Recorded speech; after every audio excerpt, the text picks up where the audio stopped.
நண்பர்களே வணக்கம். என் பேர் அமுதன். நான் ஒரு ஆவணப்பட இயக்குனர்.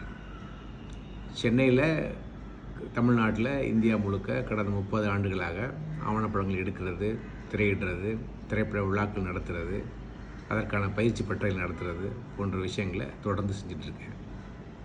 நாங்கள் ஏன் திரைப்பட விழாக்கள் நடத்துகிறோம்? அதனோட பயன் என்ன? அதனோட தேவை என்ன?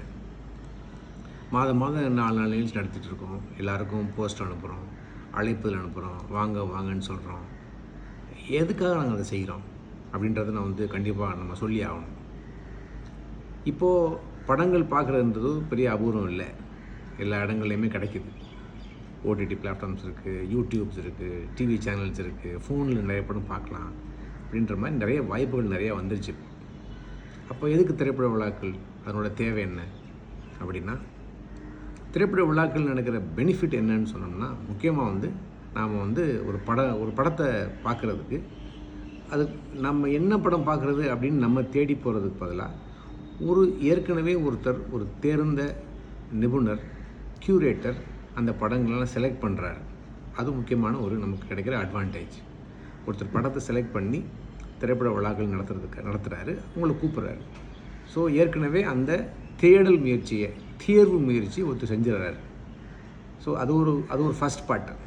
உங்களுக்கெல்லாம் தெரியும், நீங்கள் ஒரு ஓடிடி படம் போனீங்கன்னா ஒரு நல்ல படம் பார்க்குறது தேடிட்டே இருக்கீங்க. என்ன படம் பார்க்குறோம், என்னென்ன படம் தேடிட்டே இருக்கீங்க. அல்லது யாராவது சொன்னால் அந்த அட்வைஸை ஃபாலோ பண்ணி நீங்கள் ஒரு படம் பார்க்குறீங்க. அந்த வேலையை ஒரு க்யூரேட்டர் பார்த்துறாரு. நம்பர் 1. நம்பர் 2, ஒரு ஃபெஸ்டிவல் அப்படின்ற மூடு என்னென்னா, ஒரு இடத்துல ஒரு அரங்கில் ஒரு 30 பேர், 40 பேர், 50 பேர் உட்காந்து ஒரு கம்யூனிட்டியாக படம் பார்க்குறதுன்றது இன்னொரு எக்ஸ்பீரியன்ஸ். தனியாக பார்க்குற ஒரு எக்ஸ்பீரியன்ஸ்னால், கம்யூனிட்டியாக பார்க்குறது இன்னொரு எக்ஸ்பீரியன்ஸ்.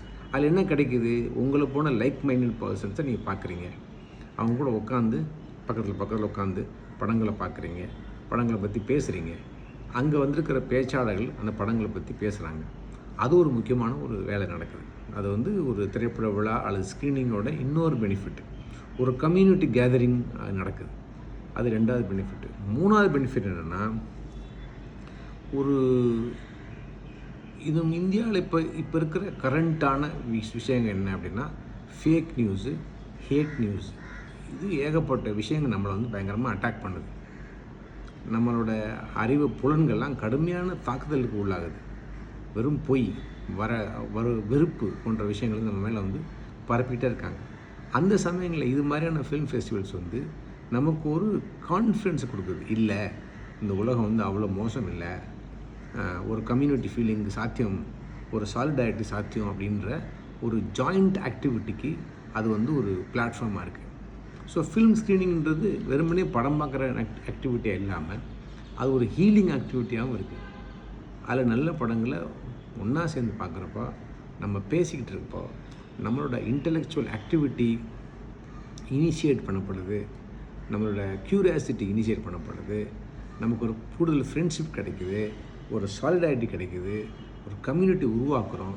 இது போன்ற ஒரு மிகப்பெரிய அடுத்த கட்ட நடவடிக்கைக்கு இந்த ஃபிலிம் ஸ்க்ரீனிங் கொண்டு போகுது. இதை தான் நாங்கள் வெறுமனே ஒரு படம் திரையிடுறது அப்படின்றத தாண்டி, இந்திய அரசியல் சூழல், உலக அரசியல் சூழலில் இது மாதிரியான ஃபிலிம் ஸ்க்ரீன்ஸ் மூலமாக ஒரு கம்யூனிட்டி பில்டிங்கை பண்ணுறத முயற்சி பண்ணிகிட்ருக்கோம். ஒரு சாலிடாரிட்டி பில்டிங் பண்ணுறத முயற்சி பண்ணிகிட்ருக்கோம். இதுதான் எங்களோட ஃபிலிம் ஸ்க்ரீனிங்கோட முக்கியமான ரீசன், அதனோட rational behind the film screenings. இது மாதிரியான ஃபிலிம் ஸ்க்ரீனிங்ஸ்க்கு நீங்கள் அவசியம் வாங்க, படங்களை பாருங்கள். இதை பற்றி நீங்கள் பார்த்த படங்களை பற்றி வெளியில் எழுதுங்க. அதோடு முக்கியமானது, இந்த ஃபிலிம் ஸ்க்ரீனிங்ஸ்லாம் மோஸ்ட்லி என்ட்ரி ஃப்ரீ தான். பார்வையாளர்கள் எப்போ வேணால் படம் பார்க்கலாம். அப்போது இது முழுக்க நன்கொடையை நம்பி நடத்தப்படுற திரையிடல்கள். இப்போ இந்த மாதிரியான ஃபெஸ்டிவல்ஸுக்கு நீங்கள் நன்கொடையும் கொடுத்து உங்களை சப்போர்ட் பண்ணலாம். இது மாதிரியான மல்டிபிள் லெவல்ஸில் இந்த ஃபெஸ்டிவல் அல்லது ஃபிலிம் ஸ்க்ரீனிங்ஸில் நீங்கள் பார்ட்டிசிபேட் பண்ணலாம். வரப்போகிற 9, 10, 11, 3 நாட்களில் சென்னையில் ஒர்க்கர்ஸ் ஃபிலிம் ஃபெஸ்ட் நடத்த போகிறோம். அந்த படங்களை பற்றி தகவல் நான் அடுத்தடுத்த வீடியோக்களை போடுறோம். நீ அவசியம் வாங்க. நன்றி, வணக்கம்.